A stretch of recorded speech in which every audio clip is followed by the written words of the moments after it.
I never thought grief could twist into something so dark, so jagged, that it would carve out every soft part of me and leave only sharp edges. My name is Eleanor, and this is the story of how I lost my son. Uncovered a betrayal so vile it choked the air from my lungs, and set in motion a plan that would unravel everything. It began with a phone call, the kind that slices time into before and after. My daughter-in-law, Clara, her voice trembling like a leaf caught in a storm, told me that my son, Michael, was gone. A car accident, she said, her words clipped and rehearsed. He was driving home from work, swerved to avoid a deer, and crashed into a ravine. The police found his car, charred and twisted, but his body was never recovered. They said the fire was too intense, that there was nothing left but ash. I stood in my kitchen, the phone pressed to my ear, feeling the world tilt. Michael, my only child, the boy who'd once clung to my hand in the grocery store, was gone. I didn't cry then. I couldn't.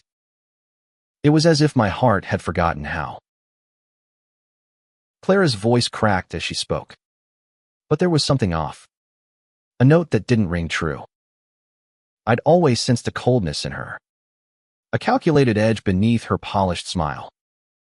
She'd married Michael 3 years ago, and while he adored her, I saw the way her eyes flickered when she thought no one was watching sharp, like a predator sizing up prey. I tried to love her for his sake, but it was like trying to warm my hands over a fire that gave no heat. After the call, I drove to their house, a modest 2-story on the edge of town, surrounded by pines that whispered secrets in the wind. Clara greeted me at the door, her eyes red but dry, her arms folded tightly across her chest. She invited me in, offered tea, and recounted the accident again, her words identical to the phone call, as if memorized. I nodded, my hands clenched in my lap, but my mind was elsewhere, snagged on the absence of Michael's presence in that house. His jacket wasn't on the hook. His boots weren't by the door. It was as if he'd been erased. Days passed, and the funeral came and went, a hollow affair with an empty casket. Clara played the grieving widow flawlessly, accepting condolences with a bowed head and a trembling lip. But I watched her, saw the way her fingers tapped impatiently during the eulogy, the way she glanced at her phone when she thought no one noticed. My grief was a weight, a stone lodged in my chest, but it sharpened my senses. Something was wrong. I started visiting their house more often, under the guise of checking on Clara. Each time, I noticed details that gnawed at me. The backyard, once Michael's pride with its neat flower beds, was neglected, the soil uneven in places, as if someone had been digging. Clara's explanations were vague. Been gardening, she said, trying to distract herself. But the earth looked disturbed, not tended, and I couldn't shake the image of Michael's face, his warm brown eyes, flickering in my mind like a warning. One night, unable to sleep, I drove to their house under the cover of darkness. The air was thick with the scent of rain, and the moon hung low, casting shadows that danced like ghosts. I didn't know what I was looking for, only that I had to look.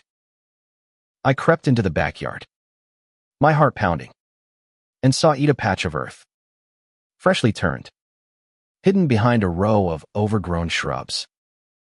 My hands trembled as I knelt, my fingers sinking into the cold, damp soil. I dug, not caring about the dirt under my nails or the ache in my knees.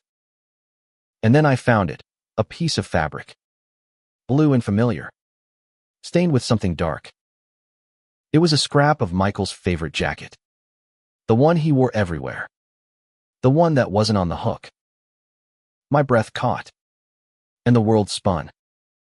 Clara had lied. Michael hadn't died in a crash. She'd buried him here, in this backyard, like a secret she thought she could keep. I didn't confront her then. Rage burned in me. But it was a cold, precise thing, sharpening my thoughts instead of clouding them. I covered the patch of earth, smoothed it over, and slipped away before dawn. Clara couldn't know I'd been there. Not yet. I needed proof. Something undeniable. Before I could act. The next day, I returned with a small camera, the kind hunters used to track game, and hid it in the shrubs, angled to capture the backyard. For a week, I watched the footage, my heart sinking with every frame. Clara was careful, but not careful enough. Late at night, she'd go to the patch of earth, kneeling as if in prayer, her hands brushing the soil like she was checking it, ensuring it stayed hidden. She was guarding her sin, and I was watching her every move. I went to the police, but they were skeptical. A grieving mother's suspicions weren't enough. They said the accident report was airtight. Clara's story corroborated by a witness, a friend of hers. Conveniently, I needed more. I started following Clara, discreetly, noting her routines. She was nervous, jumpy, always looking over her shoulder. One evening, I saw her meet a man at a diner on the outskirts of town.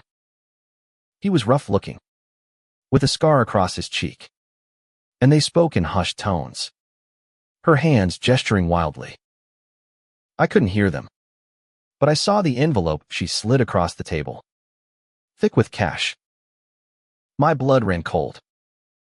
Was this the man who'd helped her? Was he part of her plan? I took photos, my hands shaking, and added them to my growing file of evidence. Clara wasn't just hiding a body, she was hiding a conspiracy. The days blurred, each one fueling my resolve. I couldn't bring Michael back, but I could make Clara pay. I started planting seeds of doubt in her world. I called her from a burner phone, my voice disguised, whispering just enough to unsettle her. I know what you did. I left notes in her mailbox, typed and unsigned, with phrases like, the truth is buried, but not deep enough. I watched her unravel, her composure cracking like thin ice. She started checking the backyard obsessively, digging at night to reassure herself the secret was safe. But I was one step ahead. I hired a private investigator, a grizzled man named Tom who didn't ask too many questions. I gave him the camera footage, the photos, everything. He promised to dig deeper, to find the man from the diner, to uncover the truth Clara thought she'd buried. 2 weeks after that first phone call, my plan was ready. Tom had tracked down the man. His name was Vince, a lowlife with a rap sheet longer than my arm. He'd been paid to stage the crash, to make it look like an accident. Michael hadn't swerved to avoid a deer. He'd been drugged, killed, and buried by the woman he loved. The why was still a mystery, but I didn't need it to act. I sent Clara a package, a simple brown envelope with no return address. Inside was a single photo from the camera, showing her kneeling over the grave, her face clear in the moonlight. I included a note, confess, or I unearth everything.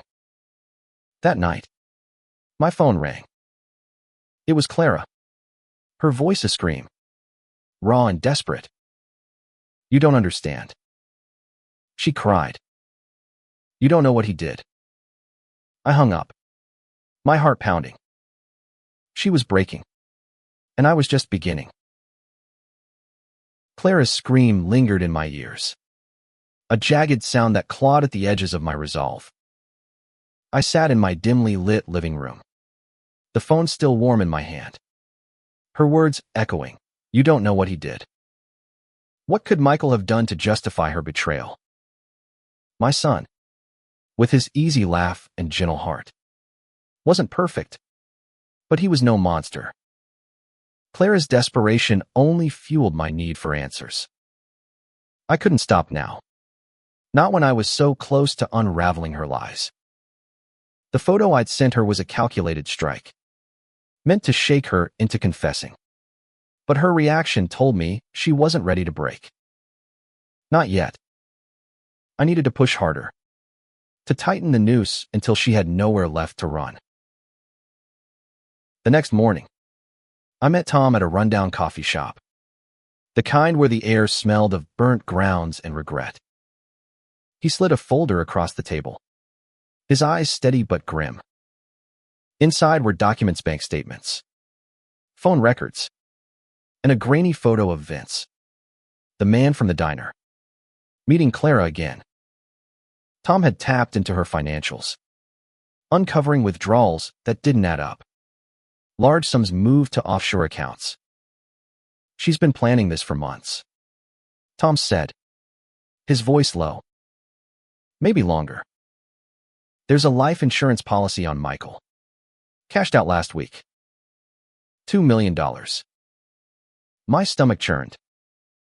Clara hadn't just killed my son. She'd profited from it. I gripped the folder, my knuckles white, and asked Tom to keep digging. I needed to know why, and I needed something the police couldn't ignore. Back home, I pored over the folder, piecing together Clara's web. The offshore accounts were linked to a shell company, and Vince's name appeared in cryptic emails, hinting at a deal gone wrong. But the why still eluded me. I remembered Michael's last visit, 6 months ago, when he'd seemed distracted, his smile forced. He'd mentioned tension with Clara, something about her wanting to move away, start over somewhere new. I'd brushed it off as marital strain, but now it felt like a clue. Had Michael discovered something about her? Had he confronted her, forcing her hand? I couldn't ask him, but I could ask his world. I started calling his friends, his coworkers, anyone who might know what had changed. Most were sympathetic but clueless, offering condolences instead of answers. Then I reached Sarah, Michael's old college friend, who hesitated before speaking. He was worried. She said Clara was acting strange, secretive. He found something on her laptop, but he wouldn't tell me what. That night, I broke into their house. It was reckless, but grief and rage make you bold. Clara was out, meeting Vince again, according to Tom's latest report. I slipped through the back door, my heart hammering, and went straight to her study. Her laptop sat on the desk, password protected, but Michael had always been predictable. I tried his birthday, and it worked. My hands shook as I opened her email, scrolling through messages that confirmed my worst fears.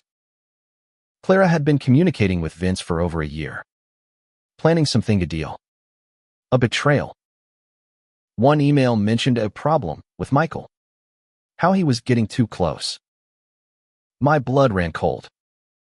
I copied the emails onto a flash drive, my fingers clumsy with adrenaline, and left before she returned. The next day, I escalated my plan. I sent Clara another note, this time with a printed email from her laptop, one where she told Vince to make it clean. I included a message, "The police will know everything unless you confess." I watched from my car as she opened it, her face crumpling, her hands tearing at the paper. She ran to the backyard, digging frantically, as if she could bury the truth deeper. But I'd already given Tom the flash drive, and he was working with a contact at the police, someone who'd listen. The evidence was mounting, but I needed her to crack. to admit what she'd done. I started calling her at odd hours, letting the phone ring once before hanging up, keeping her on edge. I left more notes, each one more pointed. Michael deserved better. The grave won't hide you.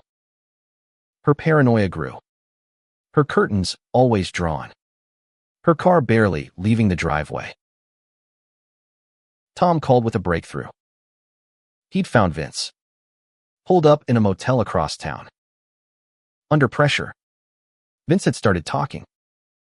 He admitted to helping Clara stage the crash. Said she'd drugged Michael with sedatives from her job as a nurse. They'd buried him in the backyard, thinking no one would look there. Vince claimed Clara was the mastermind, driven by greed and fear that Michael was about to expose her. Expose what? I demanded. Vince wouldn't say, but Tom was working on it. I felt a flicker of hope, but it was drowned by rage. Clara had taken my son, my light, and turned him into a secret in the dirt. I wanted her to feel that weight, to know the pain of being trapped. I arranged for Tom to leak some of the evidence to a local reporter, someone hungry for a story. A small article appeared, vague but damning, hinting at a cover-up in a recent accident. Clara's name wasn't mentioned, but she'd know it was about her. That night, she called me again, her voice a mix of fury and fear. "You're ruining everything," she screamed. "You don't understand what he was doing, what he was going to do to me." I stayed silent, letting her unravel. She was close to breaking, but I needed more than her screams. I needed a confession, something recorded, something that would hold up in court. Tom suggested a trap, a meeting where I'd confront her with the evidence, wired to capture every word. It was risky, but I was past caring about safety. I wanted justice, and I wanted her to look me in the eye when it came. I sent Clara one final note. "Meet me at the house tomorrow night, or the police get everything." I included another photo, this one of the grave, taken from the camera, with her silhouette clear against the moonlight. She didn't respond, but I knew she'd come. The trap was set, and I was ready to face her, to make her say the truth aloud. My hands trembled as I prepared, not with fear, but with purpose. Michael's memory deserved this. His life deserved this. I would tear down Clara's world, piece by piece, until she had nothing left to hide behind. The night of the confrontation was heavy with rain, the kind that soaks through your bones and makes the world feel like it's drowning. I stood in Clara's living room, the air thick with the scent of damp wood and unspoken truths. Tom had wired me with a small recorder, hidden under my coat, its tiny red light a silent promise of justice. I'd told Clara to meet me at 8, and as the clock ticked closer, my heart pounded in rhythm with the storm outside. The house felt like a tomb, every creak of the floorboards echoing Michael's absence. I clutched the folder of evidence emails, photos, bank records, my anchor in the chaos. Clara arrived late, her hair plastered to her face, her eyes wild with something between fear and defiance. She didn't speak at first, just stood in the doorway, dripping onto the hardwood, staring at me like I was the ghost. "You don't know what you're doing, Eleanor," she said finally, her voice low, almost a hiss. I didn't flinch. I held up the folder, letting her see the weight of it. "I know enough," I said. "I know you buried my son. I know you lied about the crash. I know about Vince." Her face paled, but she didn't crumble. Instead, she laughed, a brittle sound that cut through the room. "You think you've got it all figured out, don't you? Saint Eleanor, avenging her perfect son. Her words stung, but I kept my gaze steady. Tell me why? I said. Tell me what Michael did to make you kill him. She froze, her eyes darting to the folder, then back to me. For a moment, I thought she'd bolt, but she stepped closer, her hands clenched into fists. You want the truth? She spat. Your precious Michael wasn't who you thought. He was stealing from me, Eleanor. From us. He was siphoning money, hiding it, planning to leave me high and dry. I shook my head, disbelief rising like bile. Michael wouldn't do that. He was honest, loyal. But Clara kept going, her voice rising. He found out about my side business. Okay. He was going to ruin everything. I had to protect myself. Side business. The words hung in the air, heavy with implication. I pressed the recorder closer to my chest, praying it caught every word. What business? I asked, my voice calm despite the storm inside me. She hesitated, then sneered. You wouldn't understand. It was my way out. My future. Michael was going to take it all away. I stepped closer, my anger a living thing now, pulsing in my veins. So you drugged him. Buried him in your backyard like trash.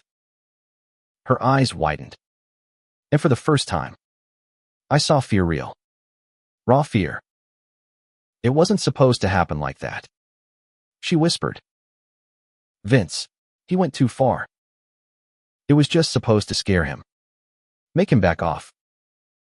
Her voice broke, and she sank onto the couch, her hands covering her face.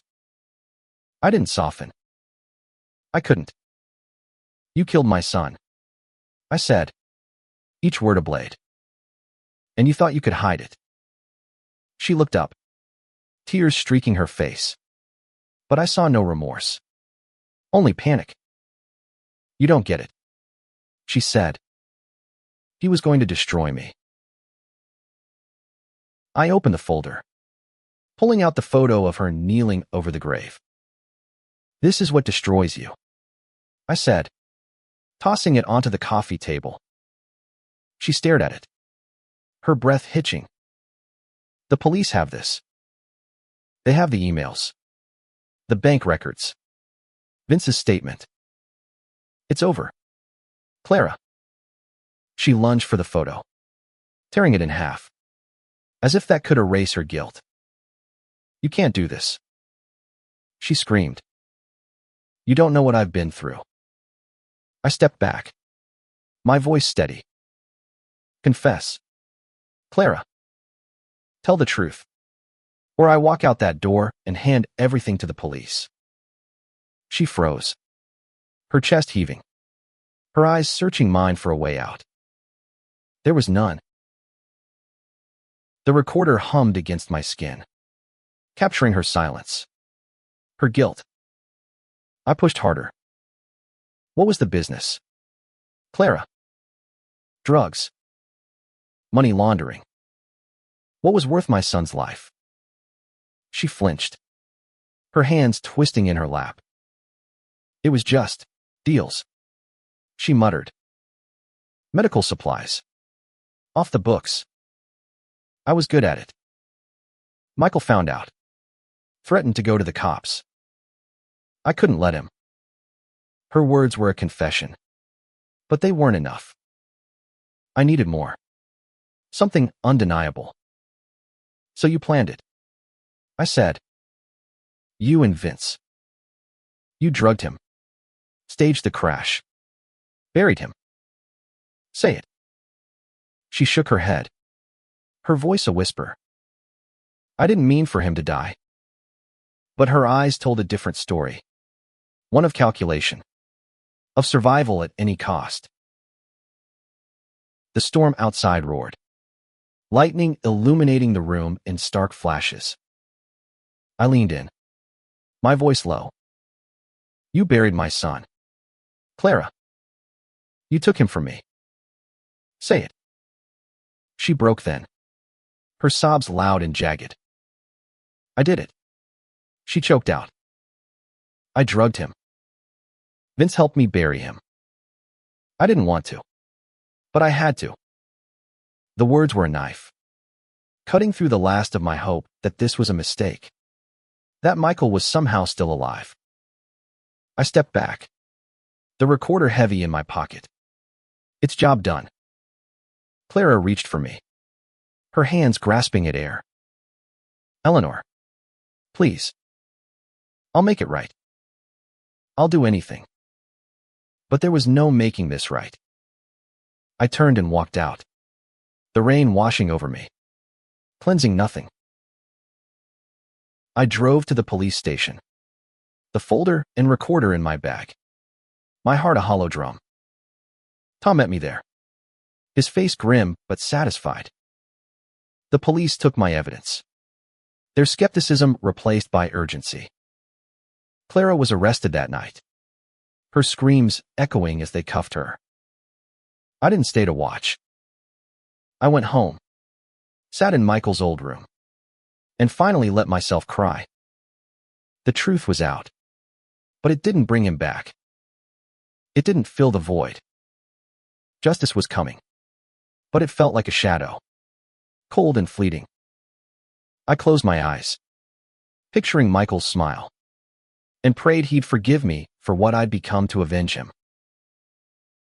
The days after Clara's arrest were a blur of police interviews, reporters circling like vultures, and a bone-deep exhaustion that no sleep could cure. I sat through endless questions, recounting every detail of my investigation. The camera footage, the emails, Vince's confession. The police dug up the backyard, and there he was, Michael, wrapped in a tarp, his body preserved enough to confirm the sedatives in his system. The sight of him, even in my mind's eye, broke something in me that I didn't know was still whole. I didn't go to the site. I couldn't.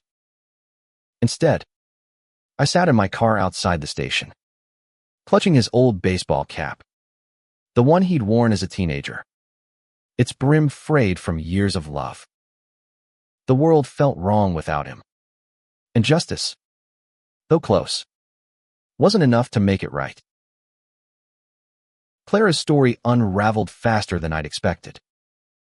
Vince, desperate to save himself, spilled everything. The side business was a black market operation, selling stolen medical supplies, painkillers, mostly funneled through Clara's hospital contacts. Michael had stumbled onto it by accident, checking her laptop for a shared document, and found encrypted files that laid out the scheme. He'd confronted her, not knowing the depth of her desperation. Clara, cornered, saw no way out but to silence him. Vince claimed she'd planned it alone, that he'd only helped with the cover-up, but his hands weren't clean. The police charged them both, Clara with murder, Vince as an accessory. The evidence was overwhelming. My recorder the final nail in her coffin. But Clara's words from that night haunted me. You don't know what he was going to do to me. I couldn't let it go. Was there truth in her claim that Michael was stealing from her? I doubted it. But doubt is a cruel thing, gnawing at love like rust. I went back to Sarah, his college friend, pressing her for more. She was reluctant, her eyes shadowed with guilt. He was scared, she admitted finally. Not of Clara, but for her. He said she was in deep with bad people, that he wanted to get her out before it was too late. My heart sank. Michael hadn't been betraying her, been trying to save her. And she'd killed him for it. I visited the grave site after the police were done. The backyard now a scarred patch of earth, roped off with yellow tape. I stood there, the wind cold against my face. and tried to feel Michael's presence. All I felt was absence. I thought about Clara, sitting in a cell, her life unraveling as mine had. Part of me wanted to hate her forever, to let that rage define me. But another part, quieter, whispered of redemption, of the possibility that she wasn't born a monster, that her choices had twisted her into one. I pushed the thought away. It was too soon for forgiveness, if it was possible at all. The trial was set for spring, months away, but the town was already buzzing. Reporters camped outside my house, their questions relentless. How does it feel to expose your daughter-in-law? Are you satisfied with the arrest? I ignored them, but their presence was a reminder that this wasn't just my story anymore. It was public, dissected on newsstands and social media. I avoided X, where posts speculated wildly about Clara's motives, Michael's death, my role. Some called me a hero, others a meddling mother driven by grief. Both felt wrong. I was just a woman who'd lost her son and refused to let his killer walk free. Tom kept me updated, his calls a lifeline in the chaos. He'd found more evidence text messages between Clara and a hospital supplier, confirming her role in the scheme. The police were building an airtight case, but Tom warned me that Clara's lawyer was pushing a defense of coercion, claiming Vince had threatened her into the murder. It was a lie, I was sure, but it planted a seed of unease. What if she manipulated the jury as she'd manipulated Michael? I couldn't let that happen. I started writing letters to the prosecutor, detailing every moment of Clara's deception, every lie she'd told me. I included the notes I'd sent her, the ones that had driven her to the edge. I wanted the jury to see her as I died a woman who'd chosen greed over love, who'd buried my son to save herself. At night, I dreamed of Michael. In some dreams, he was alive, laughing in the backyard, his hands dirty from gardening. In others, he was trapped in the earth, his voice muffled, calling for me. I woke gasping, my pillow wet with tears. I started visiting his old haunts, his favorite diner, the park where he'd played as a boy trying to hold on to him. Each place was a wound, but I needed the pain to keep going. I couldn't let Clara's lies taint his memory. I started a journal, writing to him, pouring out my guilt for not seeing the truth sooner, for not protecting him. I'm fighting for you, I wrote. I hope you see that. As the trial approached, I prepared myself for the stand. The prosecutor warned me it would be brutal. Clara's lawyer would try to paint me as unhinged, a grieving mother inventing conspiracies. I didn't care. I had the truth, and I had Michael's memory. I spent hours with Tom, going over every piece of evidence, rehearsing my testimony. I wanted to be unshakable, a wall Clara couldn't break. But deep down, I was afraid not of her, but of what the trial would reveal. What if there was more to Michael's story? What if I'd failed him in ways I didn't yet understand? The thought was a shadow, following me into the courtroom, where Clara's fate and mine would be decided.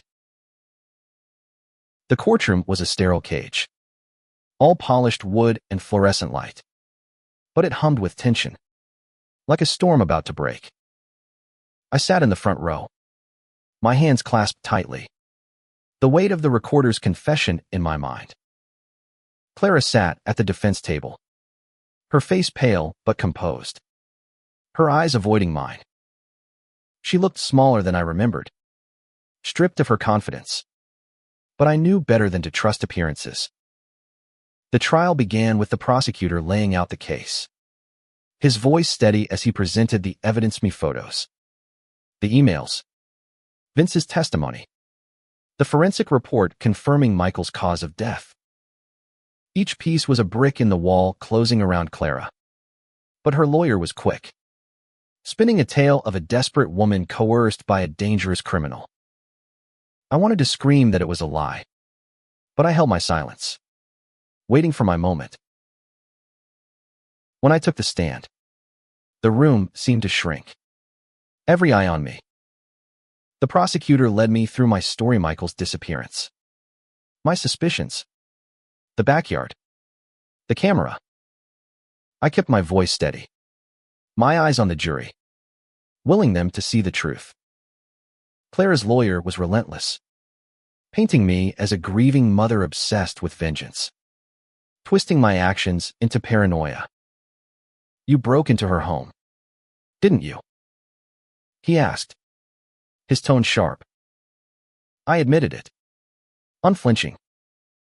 I did what I had to do to find my son. The jury's faces were unreadable, but I saw one woman nod slightly, and it gave me hope. When I played the recording of Clara's confession, the courtroom went still. Her voice, raw and broken, filled the silence. "I did it. I drugged him. Vince helped me bury him." Clara's head bowed, her hands trembling, and I knew we'd won. But the trial wasn't over. Clara took the stand, her story a carefully crafted plea.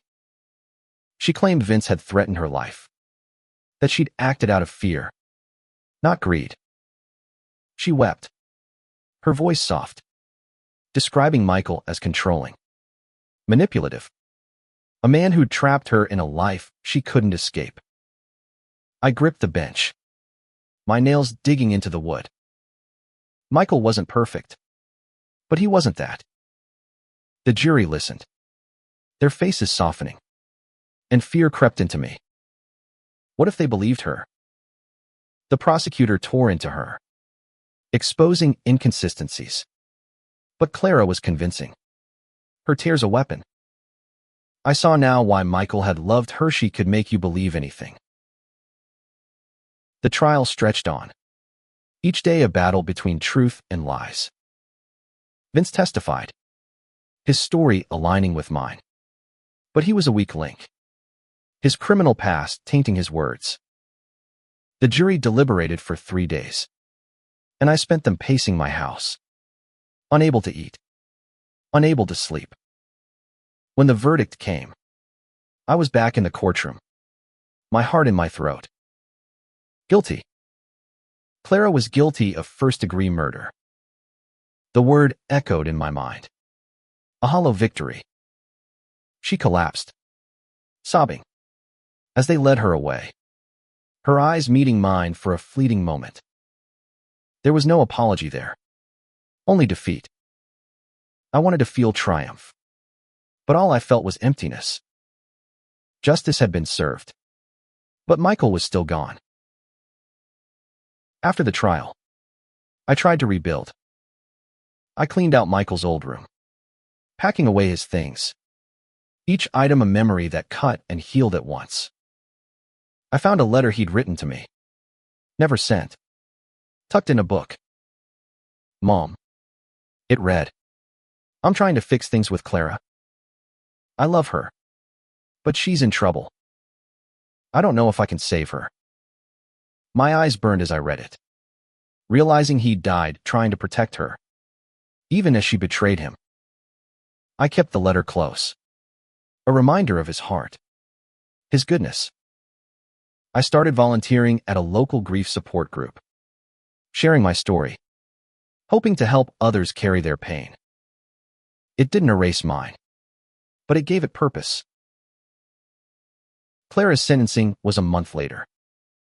She got life without parole. I sat in the back, listening as the judge spoke of her betrayal, her greed. She didn't look at me, didn't speak. I wondered if she felt anything, if remorse had finally found her. I doubted it. As I left the courtroom, a reporter asked if I felt redeemed. I shook my head. "There's no redemption in this," I said. "Just truth." I walked away, the weight of the past still heavy, but lighter than before. I'd fought for Michael, and that was enough. I visited his grave, a proper one now, with a headstone that bore his name. I laid flowers, tracing the letters with my fingers, and whispered, "I did it. Michael, I hope you're at peace." The wind stirred, soft and warm, and for the first time, I felt him there, not in the ground, but in the air, in my heart. I wasn't whole, but I was healing, one painful step at a time. Clara's destruction was complete, but mine was a work in progress, built on love, not vengeance. Healing is a word people throw around like it's a destination, a place you arrive at and stay. For me, it was more like walking through a storm that never quite ends, just changes its shape. After Clara's sentencing, I thought I'd feel some kind of closure, but the hole Michael left was still there, raw and aching. I'd won justice, but it didn't fill the silence in my house or the empty chair at my table.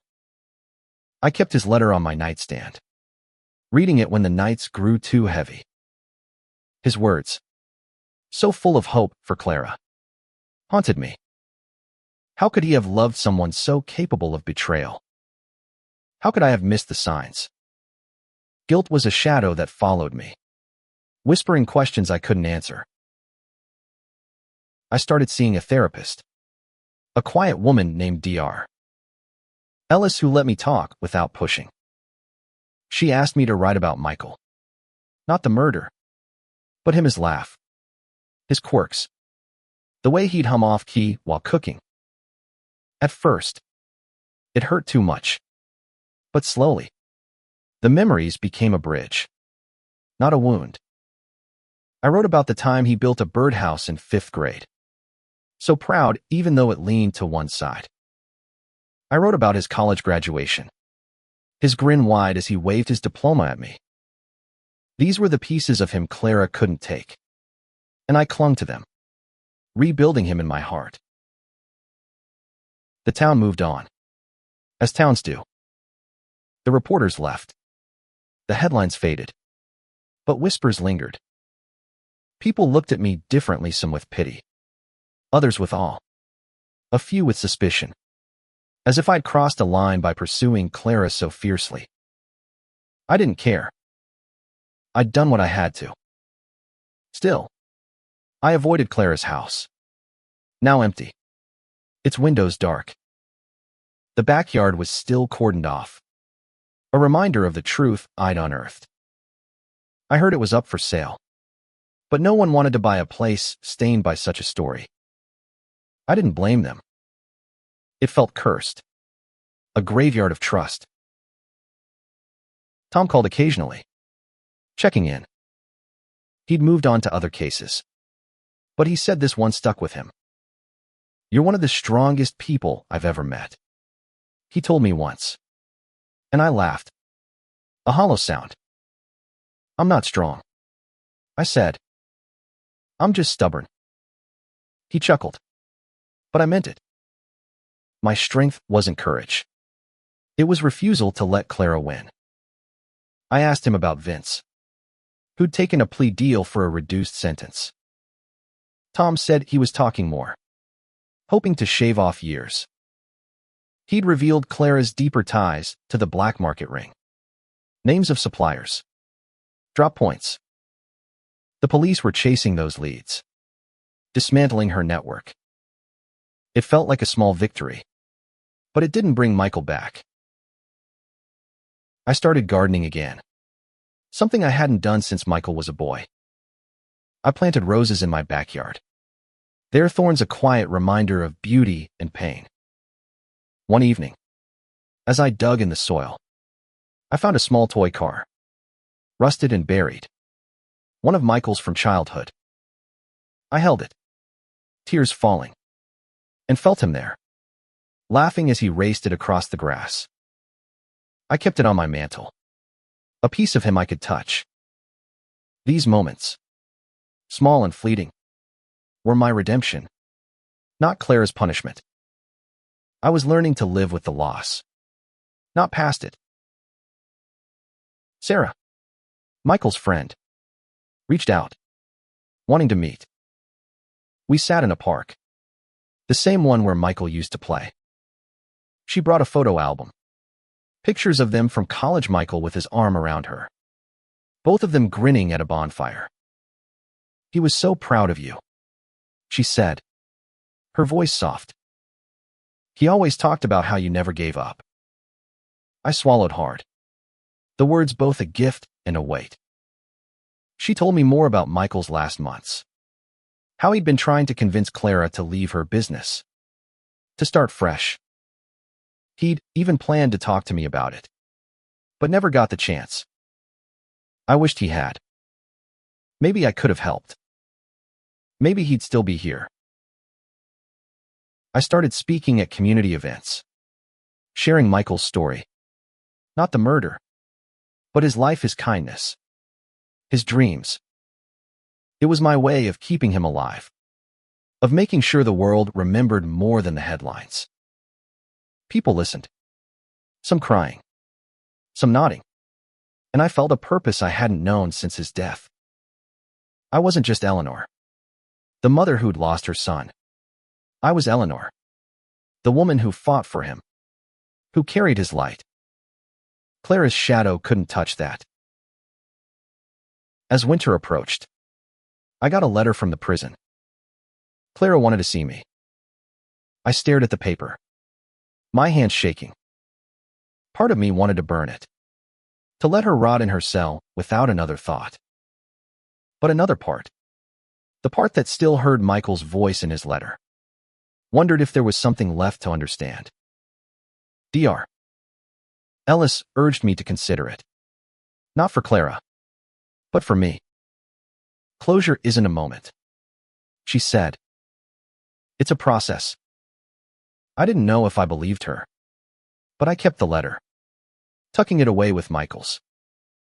Maybe one day I'd face Clara again. Maybe I'd find a way to forgive. Not for her, but for the woman I wanted to become. Winter came hard. The kind of cold that seeps into your bones and makes you feel like you'll never be warm again. I spent my days tending to the roses, their buds dormant under frost. A mirror to my own heart, alive but waiting.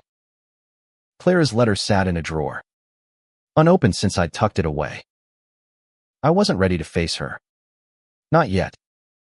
Maybe not ever. But it was there. A quiet challenge, daring me to decide what kind of person I'd be after all this.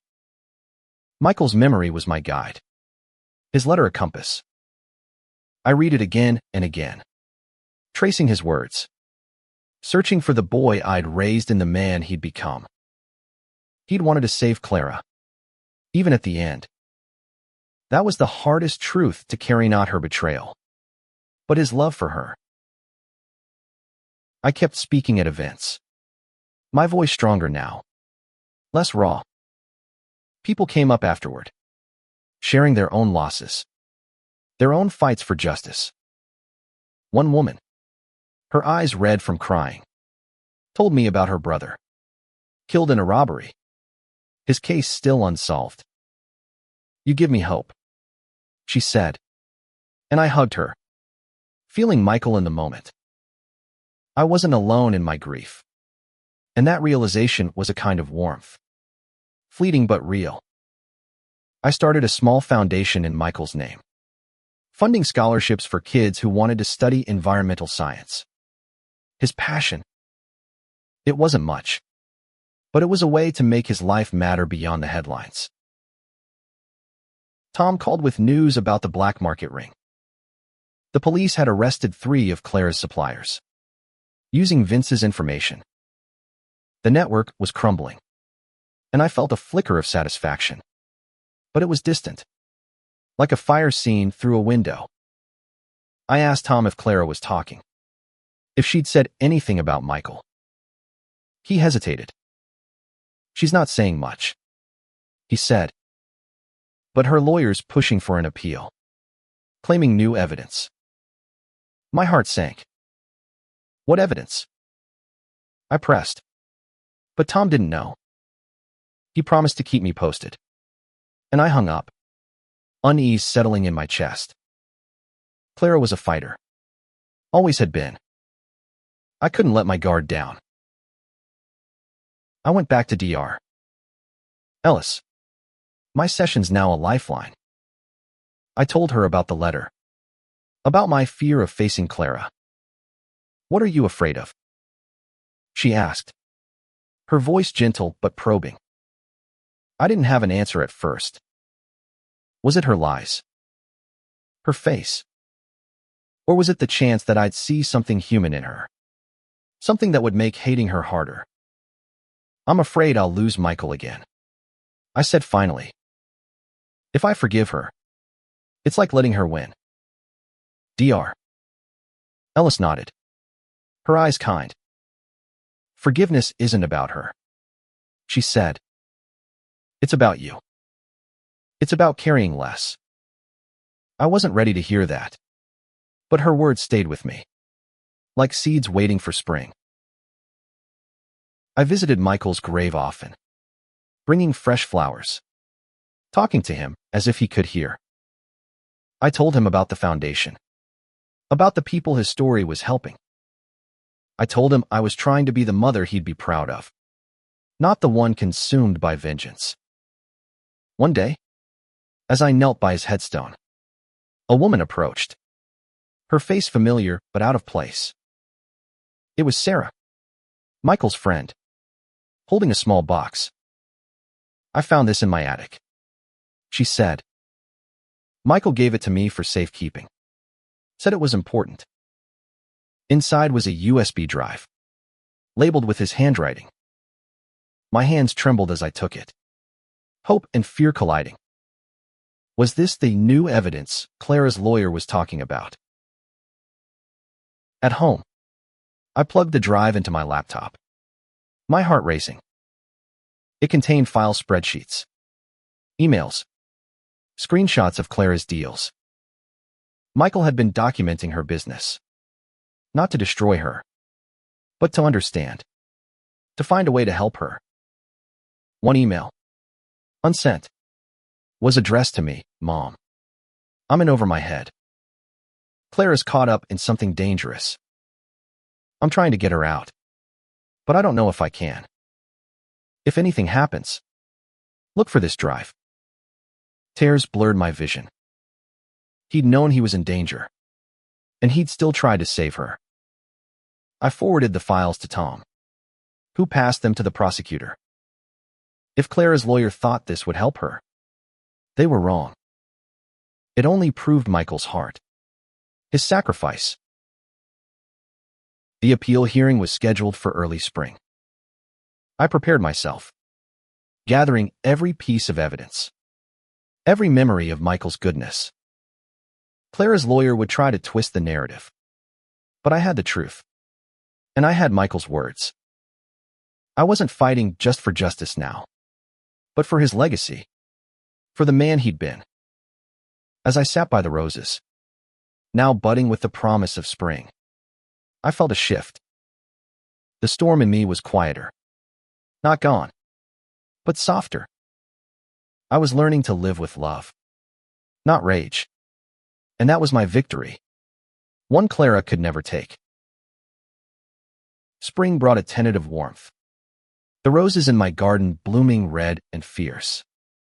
Like a promise kept. The appeal hearing loomed. And I spent my days preparing.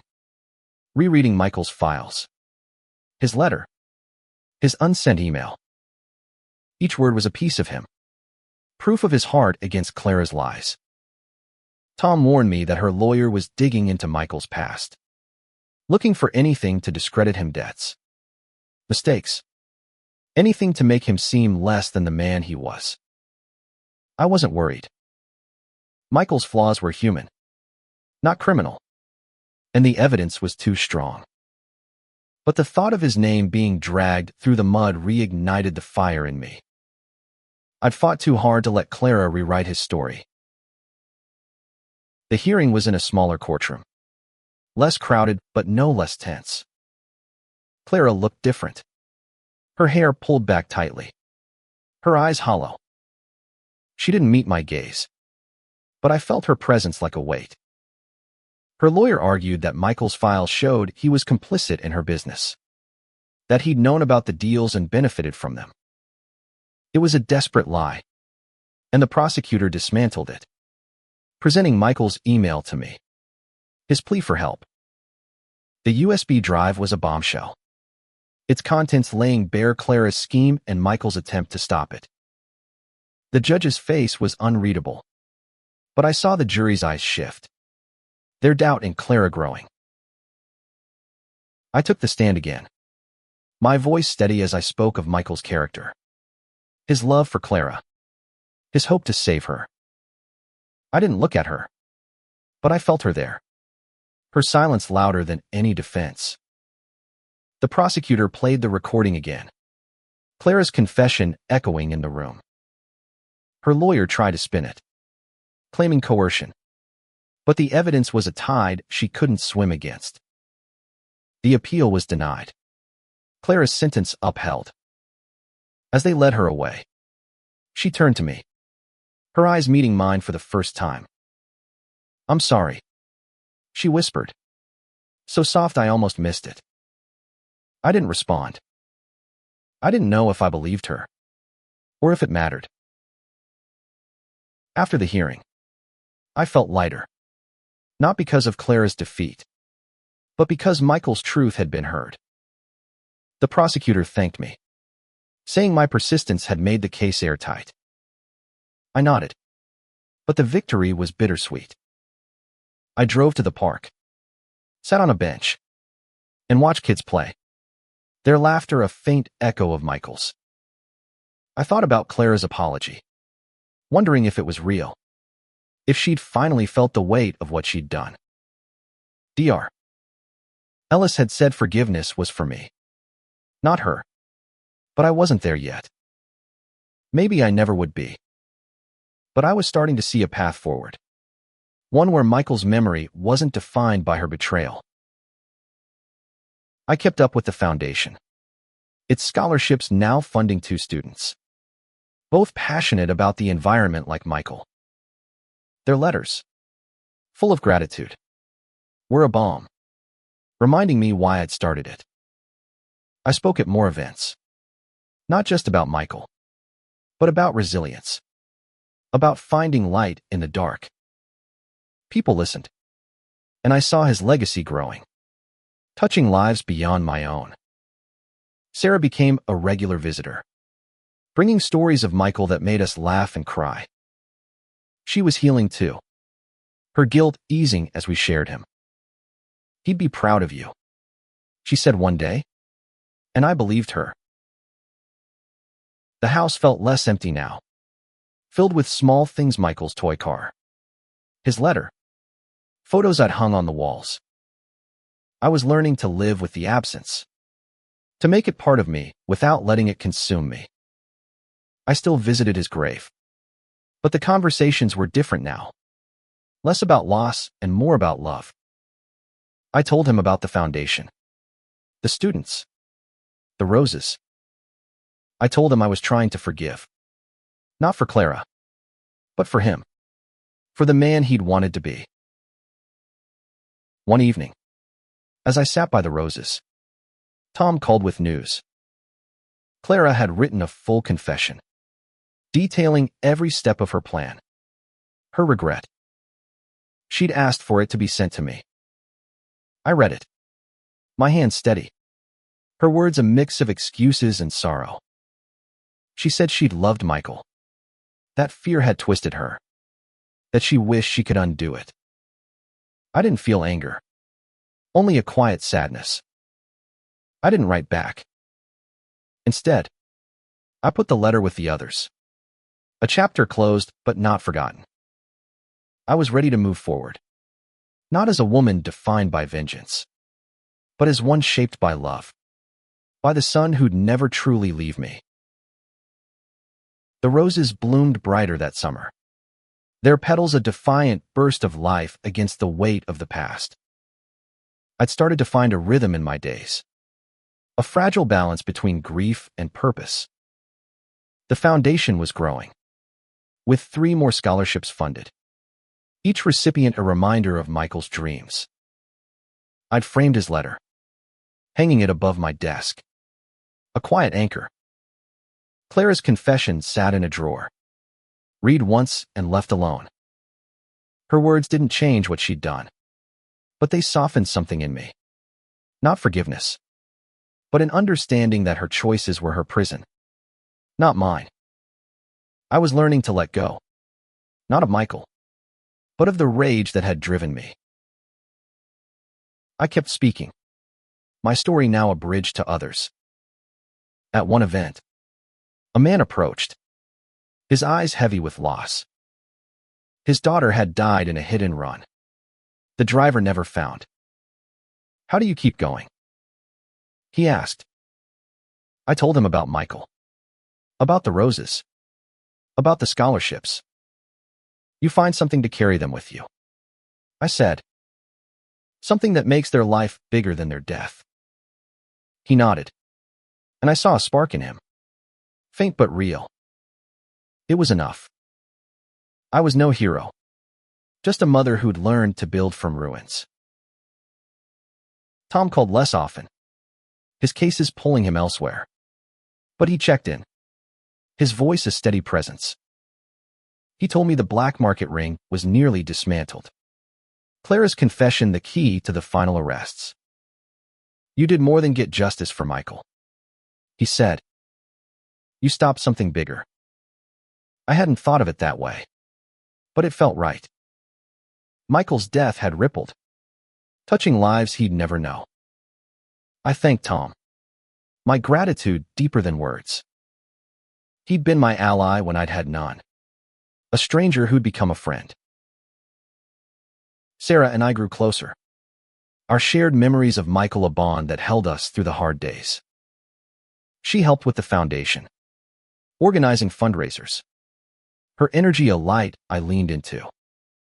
One day, she brought a video she'd found on an old phone Michael at a college party, dancing badly, laughing so hard he could barely stand. We watched it together, tears streaming, but laughing too. It was a gift, a moment of him alive and whole. I saved it, playing it when the grief crept too close. It reminded me that his joy was still here, in me, in Sarah, in the work we were doing. I visited Dr. Ellis less often. My session's now a place to reflect, not rebuild. She asked about Clara's letter, about whether I'd considered seeing her. I shook my head. "I don't need to," I said. "She's not my story anymore." Dr. Ellis smiled. "A rare thing. That's progress," she said. I wasn't sure if it was forgiveness or acceptance, but it felt like freedom. I was no longer tethered to Clara's guilt, no longer defined by her betrayal. My life was Michael's now, his love, his legacy. One evening, as I tended the roses, a neighbor stopped by, a woman I'd known for years but rarely spoken to. She'd heard about the trial, the foundation. "You're an inspiration," she said, her voice soft. I shook my head, uncomfortable with the word. "I'm just a mother," I said. She smiled, touching my arm. "That's enough." Her words stayed with me. Simple but true. Being Michael's mother was enough. Had always been enough. I didn't need to be a hero or a martyr. I just needed to be his. The Foundation's first gala was that fall. A small event in a community center. But it felt like a milestone. Sarah spoke, sharing Michael's story, and I watched from the back, my heart full. The students we'd funded were there, their faces bright with hope. Their future's a testament to Michael's dreams. I didn't speak. Didn't need to. His presence was in every word, every smile. As I left, the stars were out, bright and endless. I looked up, feeling him there, not in the pain, but in the light. I whispered, "I'm doing it. Michael, I'm carrying you." The wind answered, soft and warm, and I walked home, my steps steady, my heart lighter than it had been in years. Fall turned to winter. The roses dormant again, but I saw their promise, the life waiting beneath the frost. The foundation grew, its scholarships now supporting 5 students, each one a piece of Michael's heart in the world. I'd found a purpose that carried me, not past the grief, but through it, a path lit by his memory. Clara's shadow was gone, her confession a closed book. I didn't hate her anymore. Didn't need to. She was a chapter, not the story. My story was Michael, his love, his light, and the life I was building to honor him. I still spoke at events, my voice steady now, my words less about loss and more about hope. People listened, their stories weaving into mine, a tapestry of survival. One woman, her son lost to addiction, thanked me for showing her how to keep going. "You made me see I can still love him," she said, and I hugged her, feeling Michael in the embrace. I wasn't saving anyone, just sharing what I'd learned, that love outlives pain, that memory can be a home. Sarah became family, her presence a constant reminder of Michael's joy. We planned a second gala, bigger this time, with local businesses donating to the foundation. The community rallied, their support a warmth I hadn't expected. At the event, I spoke for the first time, not about the trial or Clara, but about Michael, his dreams, his kindness, the way he'd made the world brighter. The room was quiet, then alive with applause, and I felt him there, smiling. The students spoke too, their gratitude a gift I carried home, a light against the dark. Dr. Ellis and I met one last time. My session's now a memory. "You've done something extraordinary," she said. "You've turned pain into purpose." I shook my head, still uneasy with praise. "I just wanted him to matter," I said. She smiled. "He does. And so do you." I left her office feeling unburdened. Not whole, but whole enough. The grief was still there, but it was softer. A companion, not a captor.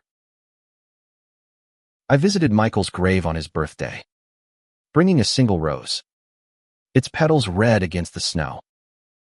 I didn't speak, just sat, letting the silence hold us. I didn't need words anymore.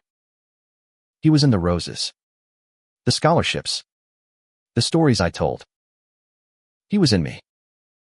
As I stood to leave, a bird landed nearby, its song sharp and sweet.